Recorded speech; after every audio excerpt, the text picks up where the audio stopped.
Hello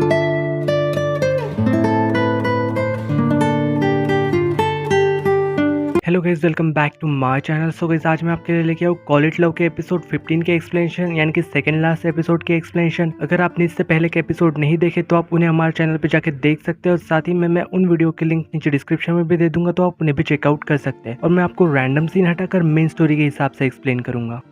तो last episode में हमें दिखाया गया था कि यहाँ पे वोजू ना अपनी मॉम से बात कर रही थी, और उन्हें वो बता रही थी कि मेरे पिता की जो लास्ट वसीयत थी ना, जो कि उन्होंने उस घर की हमारे लिए छोड़ी थी, तो उस वसीयत को पाने के लिए ना हमें ना असल में हिजा पे केस करना होगा। लेकिन हम ना ऐसा नहीं कर सकते, क्योंकि उससे ना डोंगजिन को चोट पहुंचेगी, और मैं ना ऐसा नहीं चाहती। मैं बस ये चाहती हूँ कि डोंगजिन ना शांति से खुश रहे और अपनी जिंदगी बिताए। मैं नहीं चाहती कि उसे ना कोई भी तकलीफ हो। तो यहाँ पे असल में वो उसकी मॉम से कह रहे थे कि हमें ना वो घर वापस नहीं चाहिए, हम उसके बिना ही खुश रह सकते हैं। फिर जब वो अपना फोन काट के पीछे मुड़ के देखती है, तो असल में यहाँ पे ना डोंगजिन खड़ा हुआ था, और उसने ना उसकी सारी बातें सुन ली थी। बाद में ये दोनों यहाँ पे बैठ के बातें करते हैं। यहाँ पे डोंगजिन उससे पूछ रहा था कि तुम्हारे दिमाग में आखिर चल क्या रहा है। तो असल में वोजू उससे कह रही थी कि मैं तो बस ये चाहती हूँ कि मैं ना तुम्हारे साथ सारी रात ऐसे ही बैठी रहूँ और तुमसे बातें करूँ। और साथ ही में उससे पूछ रही थी कि तुम यहाँ क्या करने के लिए आए थे। तो असल में यहाँ पे फिर डोंगजिन ना उसे वही वसीयत दिखाते हुए कहता है कि ये मेरी मॉम ने ना असल में तुम लोगों से छुपा ली थी, जो कि तुम्हारे पिताजी ने तुम लोगों के लिए छोड़ी थी, और यही मैं तुम्हें वापस करने के लिए आया हूँ, ताकि तुम अपने घर में वापस जा सको। पर यहाँ पे वोजू तो ये सब लेने से मना कर रही थी। तो फिर यहाँ पे डोंगजिन उससे कह रहा था कि तुमने अपनी मॉम से कहा था कि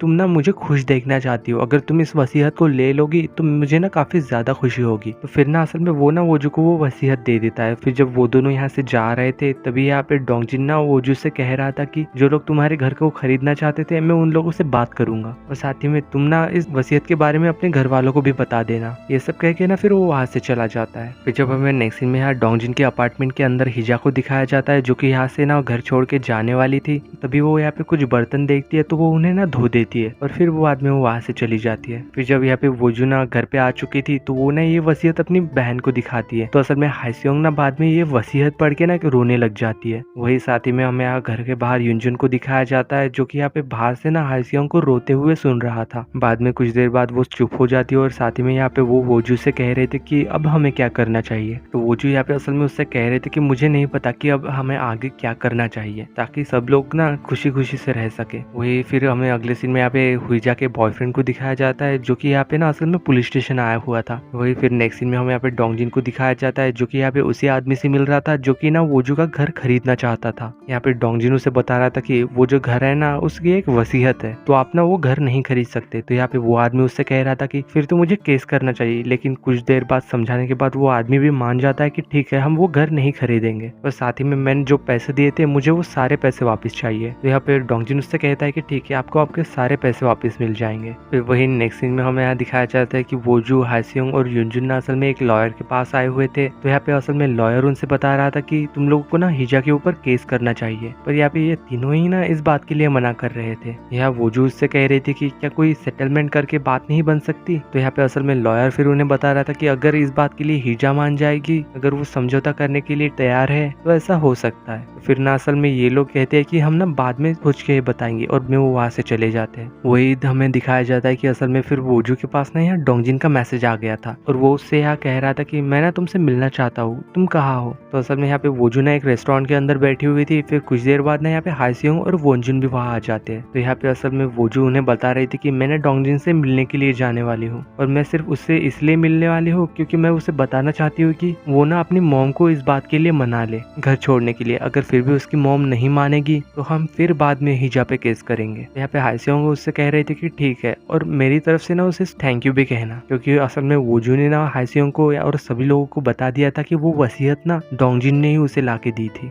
इसीलिए यहाँ पे हाइसियोंग उसे थैंक यू कहने के लिए कह रही थी। वही फिर नेक्स्ट सीन में हमें यहाँ डोंगजिन को दिखाया जाता है, जो कि असल में अपने ऑफिस के अंदर आया हुआ था। वो यहाँ पे सैनू से बात कर रहा था, और उसे ना सारी चीजें बता देता है, और साथ ही में उसे बता रहा था कि मैं ना कंपनी को छोड़ने वाला हूँ। फिर वही सीन शिफ्ट होके हमें यहाँ पे हाइसियोंग और युनजुन को दिखाया जाता है, जो कि यहाँ से पैदल जा रहे थे। तो असल में फिर यहाँ पे युनजुन उसे बता रहा था कि मैं ना पहली बार कैसे और कब ना वोजू से पहली बार मिला था। वो उसे बता रहा था कि हम ना पहले एक ही बस के अंदर जाया करते थे, पर फिर भी ना हमने कभी एक दूसरे से उस समय बात नहीं की थी, और साथ ही में हम दोनों एक ही स्कूल के अंदर भी पढ़ा करते थे। तो यहाँ युनजुन उसे बता रहा था कि हमारे क्लास का एक लड़का और एक लड़की ना क्लिनिक क्लिनिक के अंदर जाया करते थे और उन दोनों को जाते हुए ना हमने देख लिया था और उसी दौरान हमने एक दूसरे को भी देखा था और तब से ना हम फिर मिलने लगे और ऐसे ही हम दोस्त बने। तो यहाँ हाईसिंग उससे कह रहे थे कि तुम कहना क्या चाहते हो। तो यहाँ युनजुन उससे कह रहा था कि तुम ना अपने ईगो को छोड़ दो और साथ ही में उसे बता रहा था कि कल रात तुम रो रही थी तो इस वजह से ना मुझे तुम्हारी काफी ज्यादा चिंता हो रही थी। मैं बस यही चाहता था कि मैं तुम्हारे पास आऊँ, तुम्हें शांत करवाऊँ और तुमसे ना गले मिलूं और उस वजह से ना मैं कल पूरी रात सो भी नहीं पाया था। तो असल में वो उसके पास जाता है, उसका हाथ पकड़ लेता है और उससे कह रहा था कि तुमने उससे एक सवाल पूछा था, ये उसका जवाब है। और फिर वो दोनों ना ऐसे हाथ पकड़ के घर की ओर चले जाते हैं। फिर नेक्स्ट सीन में हमें यहाँ पे वोजू और डोंगजिन को साथ में दिखाया जाता है एक रेस्टोरेंट में जहाँ ये दोनों खाना खा रहे थे। तो असल में यहाँ पे वोजू उससे कह रही थी कि हाईसियोंग ने तुम्हें थैंक यू कहा था और साथ में उससे बता रहे थे कि हम ना वकील के पास भी गए थे। तो डोंगजिन उससे यहाँ पे कह रहा था कि मुझे सब पता है, मैं अपनी मॉम को मना लूंगा वो घर छोड़ने के लिए, अगर वो फिर भी नहीं मानेगी तो तुम ना लॉयर के पास चले जाना। वही फिर हमें नेक्स्ट डे दिखाया जाता है कि असल में वोजू की मॉम ना असल में हिजा से मिलने आई हुई थी और ये दोनों ना पहले से एक दूसरे को जानते थे। यहाँ पे वोजू की मॉम असल में हिजा को बता रही थी कि मैं ना असल में तुम पे केस नहीं करना चाहती, तुम बस चुपचाप ना इस घर को छोड़ दो। और साथ ही में वो उसे ये भी बता देती है कि मैं तुम पे केस इसलिए नहीं करना चाहती क्योंकि तुम्हारा बेटा डोंगजिन ना बहुत ही ज्यादा अच्छा है। ये सब कह के ना फिर वो वहाँ से चली जाती है। और यहाँ पे डोंगजिन की मॉम उससे कह रही थी कि क्या तुमने मेरे बेटे को माफी मांगने लगवाई थी, पर वोजू की मॉम ना इस बात का कोई भी जवाब नहीं देती और वो वहाँ से चली जाती है। पर जब वो घर के से बाहर आती है तो वो असल में यहाँ पे डोंगजिन से मिलती है। तो फिर यहाँ पे असल में डोंगजिन उनसे कह रहा था कि मेरी मॉम ने जो कुछ भी किया है मैं उसके लिए माफी मांगता हूँ। और फिर वो वोजू की मॉम को टैक्सी तक छोड़ने भी जाता है। तो यहाँ पे असल में वोजू की मॉम उससे कह रही थी कि मुझे विश्वास है कि तुम ना ये सारी चीजें अच्छे से संभाल लोगे। और फिर ना वो वहाँ से चली जाती है। फिर वही हमें नेक्स्ट सीन में यहाँ पे हिजा को ही दिखाया जाता है जिसके पास ना असल में पुलिस का कॉल आया हुआ था। और यहाँ पे असल में पुलिस उसे बता रही थी कि हमें ना एक रिकॉर्डिंग मिली है उसी घर के बारे में जहाँ आप रहती है और इस रिकॉर्डिंग में है कि आपने ये घर ना असल में धोखे से छीना हुआ है। इस घर की एक वसीयत भी है जो कि दूसरे बच्चों के नाम पे है और वो वसीयत असल में आपने छुपा ली है। इस वजह से ना आपको पुलिस स्टेशन आना होगा ताकि हम ना इस चीज की जांच कर सके। और साथ में असल में वो पुलिस वाला उसे ये भी बता देता है कि असल में ये रिकॉर्डिंग ना आपके बॉयफ्रेंड ने ही हमें दी है। फिर वही हमें नेक्स्ट सीन में हमें यहाँ पे वोजू की मॉम को दिखाया जाता है और यहाँ पे सभी लोग ना बैठे हुए थे।